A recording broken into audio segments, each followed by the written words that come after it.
Olá pessoal, tudo bem com vocês? Aqui é o professor Roberto Barbosa com mais um vídeo com a quarta fase. Vamos lá, quarta fase. Vamos falar sobre estereótipos e preconceitos no esporte? Vamos lá. Então, quando vocês pensam em esporte, falam sobre esporte para vocês, o que é que vocês imaginam? O que é que vocês imaginam quando é mencionado esporte? Vamos pensar um pouco. Então, quando vocês pensam em esporte, vocês imaginam este esporte? Vocês sabem que esporte é esse? Então, para quem falou futebol, acertou. Então, pode ser que venha na cabeça de vocês a primeira coisa que falar esporte venha o futebol. Mas será que vem outras coisas também? Então, será que vem na cabeça de vocês essa atividade aqui? Essa atividade de musculação, ela é um esporte? O que vocês acham?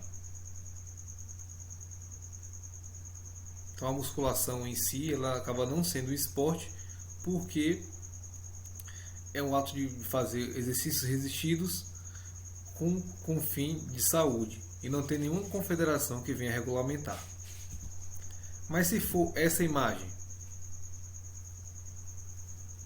aqui vocês sabem que é o vôlei, não é isso? Então o vôlei já é outro esporte, pois tem uma confederação que regulamenta suas instâncias, suas regras. Mas se for esta imagem, vocês acham que é esporte?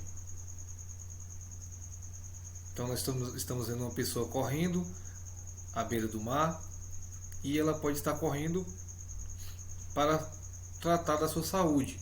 Mas se caso for tratada como atletismo, pode ser considerado um esporte. Certo? Então, esses esportes eles trazem diversas características em que as pessoas o visualizam. Então, as pessoas quando imaginam determinado esporte, elas fazem sua caricatura, ou seja, elas constroem a imagem que elas têm sobre aquela modalidade. Então, quais seriam esses estereótipos que esses esportes eles têm?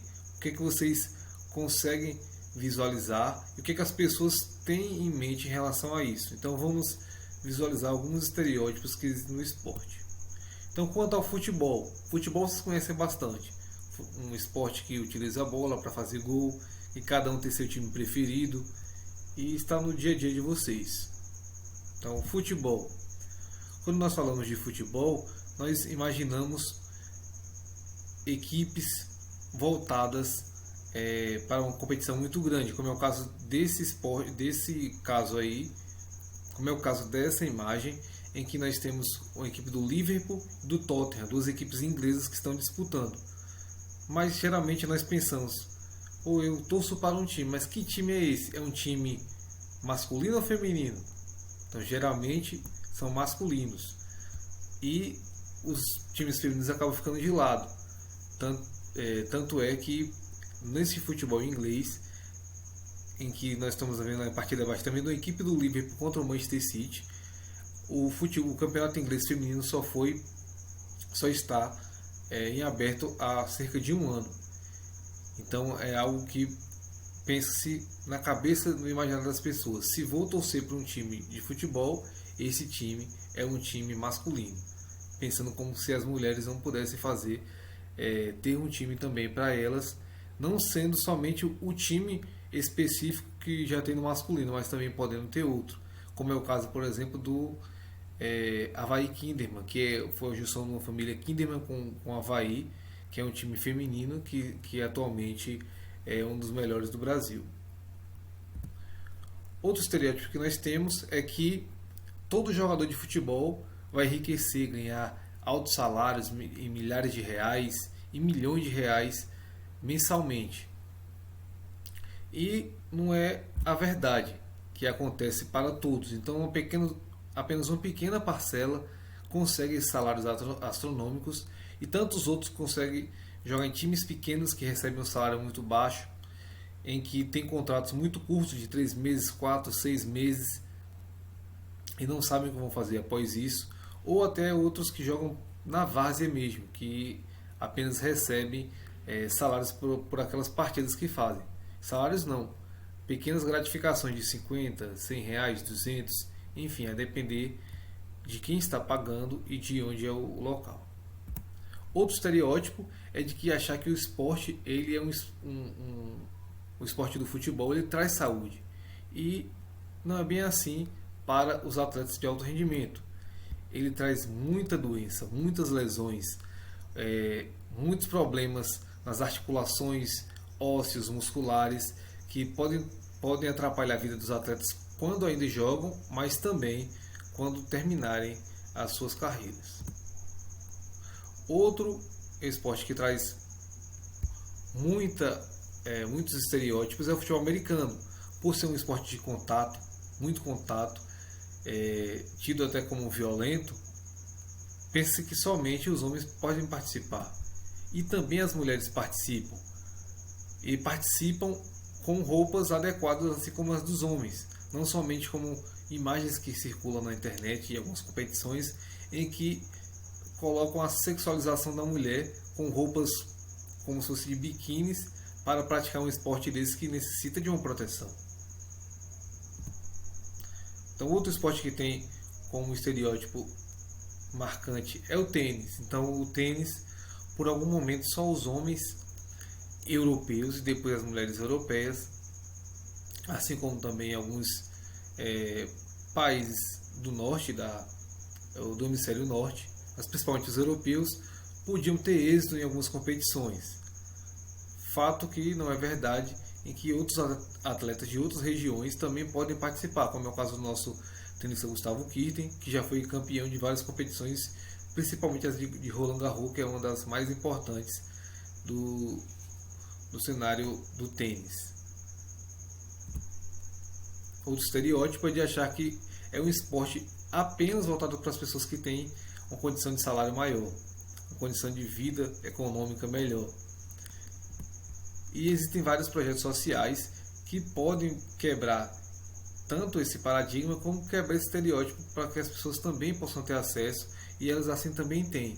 Elas podem não ter condição de comprar esses materiais ou de achar uma quadra adequada para a sua participação, mas caso haja uma participação coletiva entre governo e alguma instituição, esse esporte não vai ser destinado apenas para pessoas que têm alto nível econômico.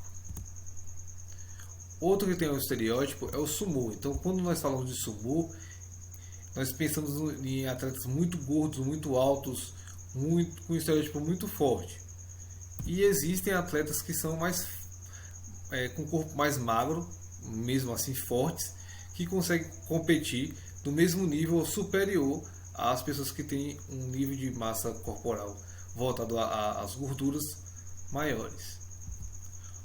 Outro fato que as pessoas acham é que esses atletas, por serem muito gordos, a maioria deles, eles comem várias comidas de fast food, comidas com um alto valor calórico, mas com nenhuma nutrição.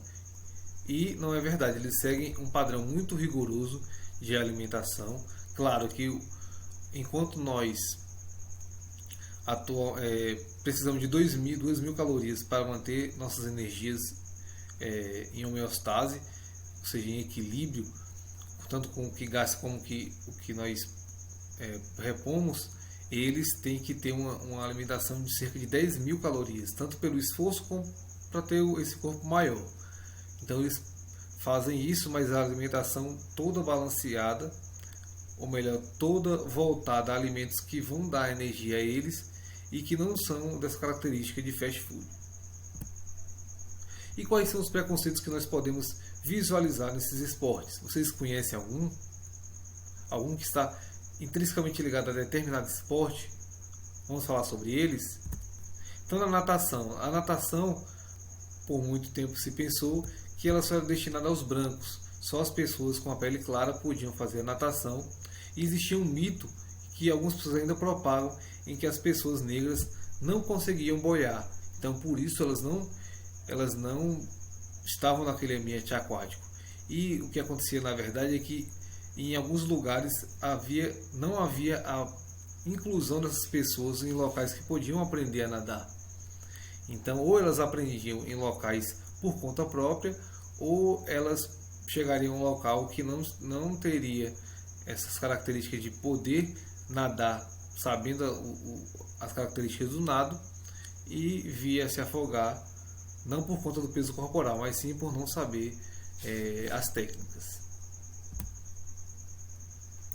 Outro é do jiu-jitsu brasileiro. Então, o jiu-jitsu brasileiro, tido como arte suave, uma luta da arte suave, ela já foi tida como uma luta que não tinha tanta eficácia, e foi comprovado no jiu-jitsu que o jiu-jitsu contra outras lutas foi muito importante. Então, no UFC, que é o Ultimate Fighter, que o evento, o Ultimate Fighter Championship foi o evento que aconteceu a partir da década de 90, em que os atletas inicialmente disputavam modalidade contra modalidade.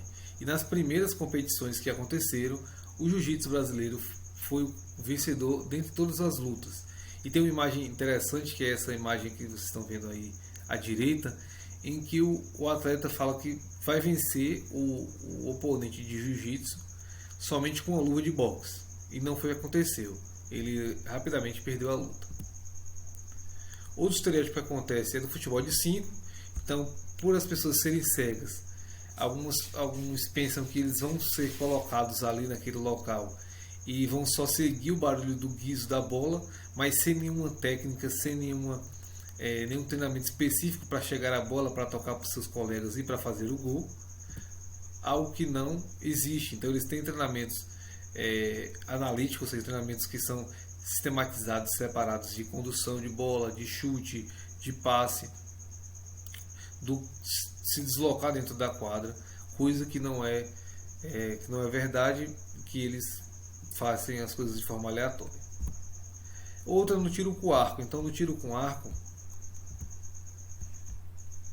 um atleta paralímpico, se ele não tiver, no caso, os membros superiores, a pessoa pode pensar que isso pode atrapalhar na sua coordenação em atingir o alvo. E sabe-se que a coordenação ela está atrelada aos engramas motores, os neurônios que estão destinados à parte posterior do cérebro, na parte occipital, e não tem nada a ver com os membros, em si com como eles vão utilizar essas partes externas do corpo, seja os membros inferiores, superiores, ou mesmo com a boca para fazer algum movimento coordenativo, com o tronco, enfim, tudo aquilo que os engramas motores irão coordenar. Então é isso, pessoal. Muito obrigado a todos, obrigado por estarem comigo até aqui. Essa foi mais uma aula do professor Roberto Barbosa. Valeu, tchau, tchau e até mais.